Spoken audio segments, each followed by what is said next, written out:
ভোর 5 থেকে 6টা বাজে। ফজরের ওয়াক্ত শুরু হয়ে গিয়েছে এবং ঘণ্টাখানেকের মধ্যে শেষও হয়ে যাবে।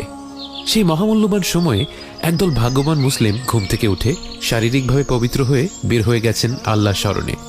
হয়তো তারা আল্লাহর ঘরে পৌঁছানোর আগে কিছু যিকির আযকার করবেন, কিছু তাসবিহ করতে করতে সেখানে যাবেন এবং তারা তাদের যিকির দ্বারা এবং তাদের কর্ম দ্বারা মূলত এই কথাই প্রকাশ করছেন, আল্লাহ আমার জীবনের বাকি সব কিছু থেকে সবচেয়ে বেশি গুরুত্বপূর্ণ, অর্থাৎ আল্লাহু আকবার।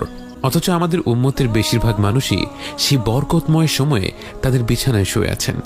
এমনকি যেসব ঘরে মায়েরা অথবা মা বাবা দুজনই ফজরের নামাজ পড়ে থাকেন, সেই ঘরগুলোতে গেলে দেখা যায় তাদেরই সন্তানেরা তখনও যার যার বিছানায় ঘুমোচ্ছে।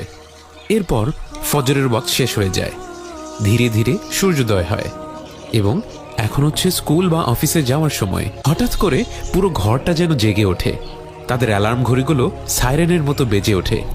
সবাই বাথরুমে গিয়ে লাইন দেয়, মুখ হাত ধুয়ে রেডি হওয়ার জন্য ব্যস্ত হয়ে পড়ে। ফজরের সময় যখন রাস্তাঘাটে একটা কি দুটো গাড়ি দেখা যায়, মাত্র 1 থেকে 2 ঘন্টার ব্যবধানে সেখানে দেখা যায় গাড়ি ঘোড়া দিয়ে জ্যাম বেঁধে আছে, অনবরত হর্ন বাজছে, একজন আরেকজনের লেনে গাড়ি ঢুকিয়ে দিচ্ছে, কে কার আগে যেতে পারে প্রতিযোগিতা চলছে।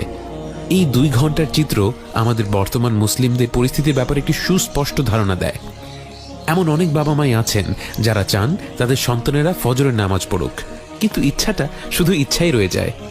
এর সাথে তুলনা করে দেখুন, যদি আপনার সন্তান স্কুলে যেতে মাত্র কয়েক মিনিট দেরি করে, তখন কি হয়?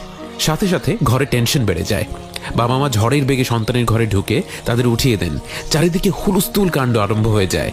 প্রশ্ন হচ্ছে, দুনিয়ার এই বিষয়গুলো যেমন পড়াশোনা বা ক্যারিয়ার, এসব নিয়ে চিন্তা করা কি ভুল? আপনার সন্তানের ভবিষ্যৎ ভালো হোক, এটা চাওয়া কি আপনার জন্য অন্যায়ের?